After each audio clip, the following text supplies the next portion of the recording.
All right, Shalom. First and foremost, I would like to give all praise and glory unto Yahweh, Bahashem, Yahweh Shah, Bahashem, Kakwadash. Double honors unto the apostles and the elders of GMS who rule well, teach well, being great examples towards younger brothers.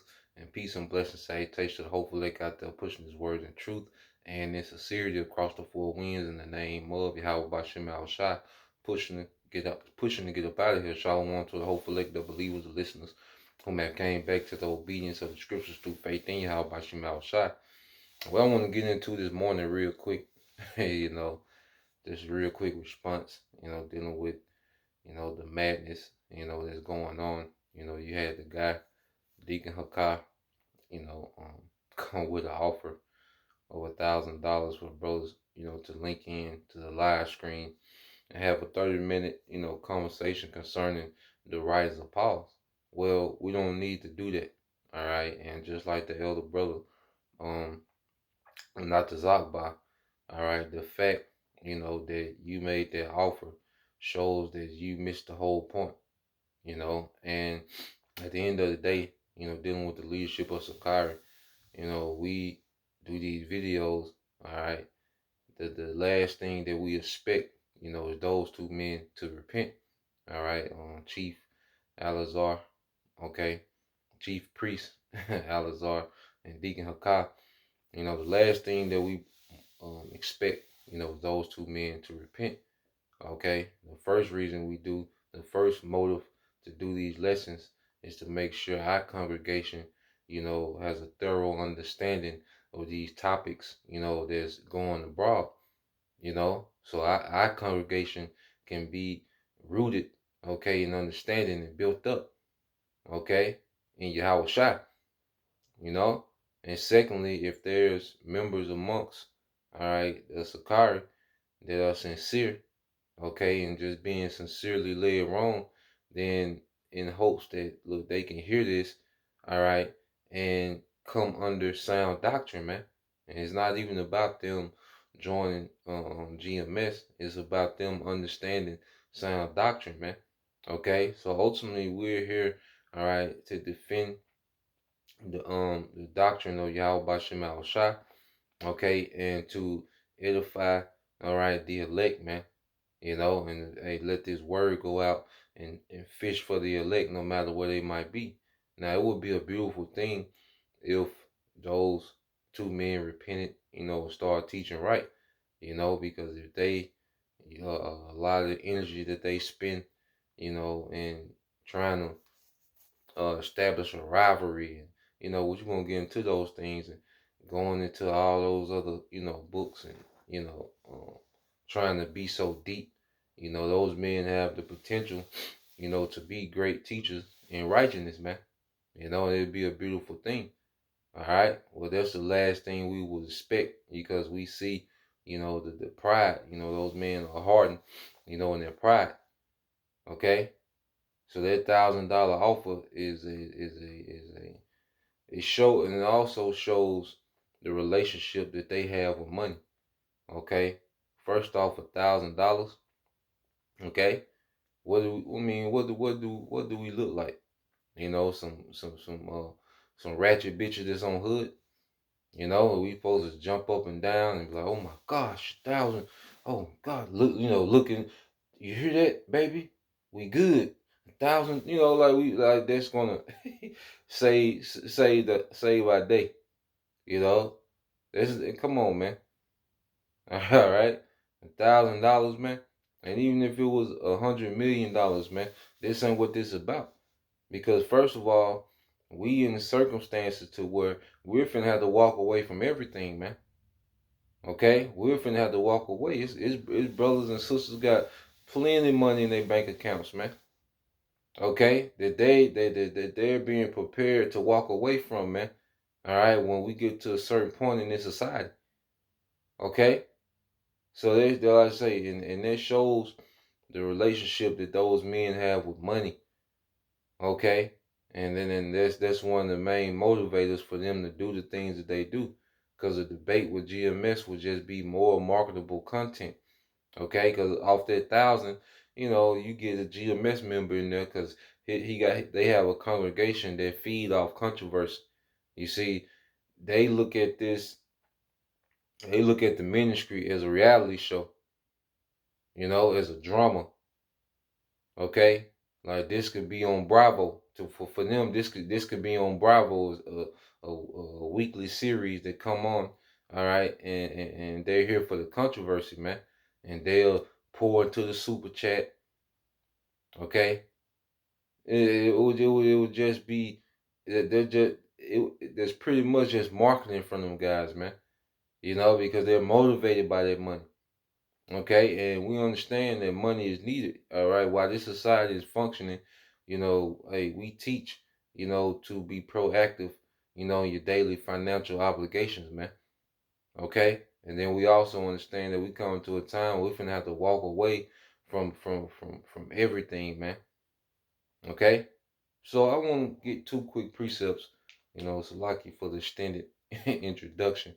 I want to get a couple precepts, man, real quick. This is Sirach 34 and 23. It says, when one buildeth, all right, when one buildeth and another pulleth down, what profit have they but labor?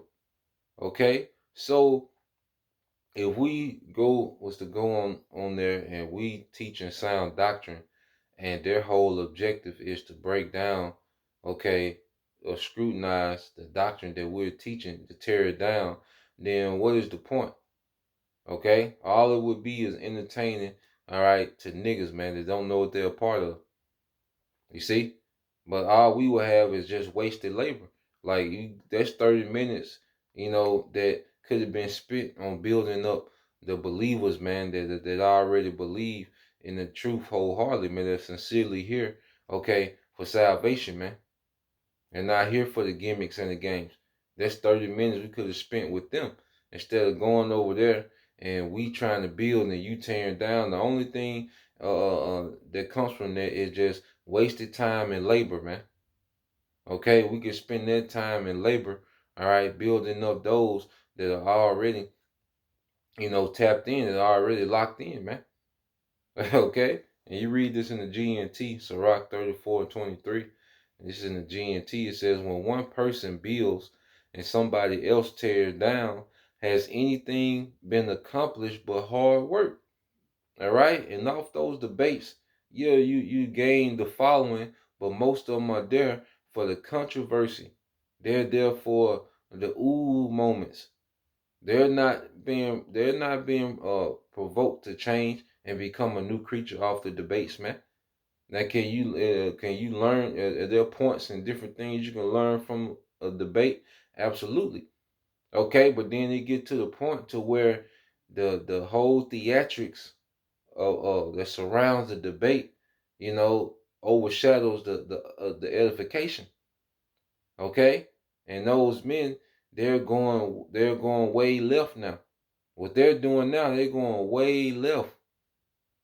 Okay, because now they're now following those guys. When you read the Bible under the doctrine of Sakari, the way that they're going, now you're going to be reading the Bible, all right, with doubt and trying to question. Okay, is this authoritative? Is this, you know? So what's up with this precept? Especially if it's something that doesn't agree with your emotions, man. Okay, and that's a very dangerous way. All right, that's a very dangerous mindset to read the Bible with, man. Okay, so let's go from here.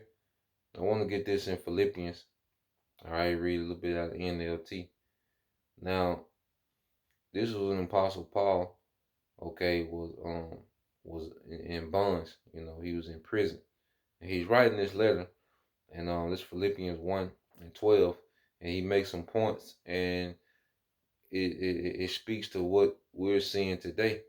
Philippians 1:12 said, but I would ye should understand, brethren, that the things which happen unto me have fallen out rather unto the furtherance of the gospel. And see, the Apostle Paul understood the big picture in every situation he was in, okay?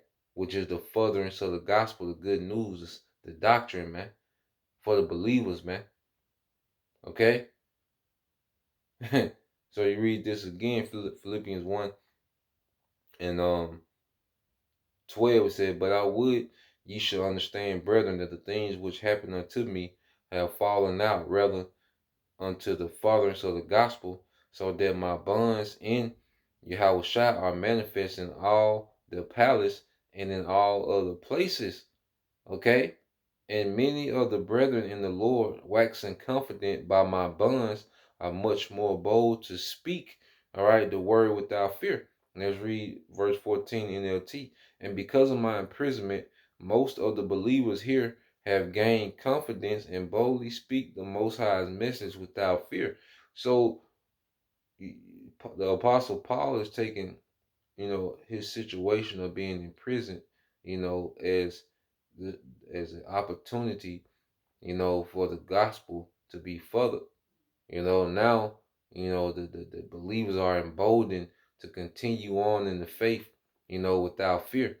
As Apostle Paul is still able to edify, through these epistles, from his situation, man, being in prison.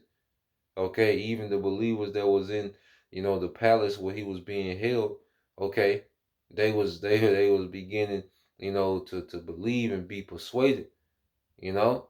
So it was all about the furtherance of the gospel, man, about Yahushua, and these men have made this thing about them, and them looking right, all right, for their fans, man.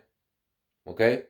And it says, um, reading Philippians 1:14 again, it says, "Many of the brethren in the Lord, waxing confident by my bonds, are much more bold to speak the word without fear.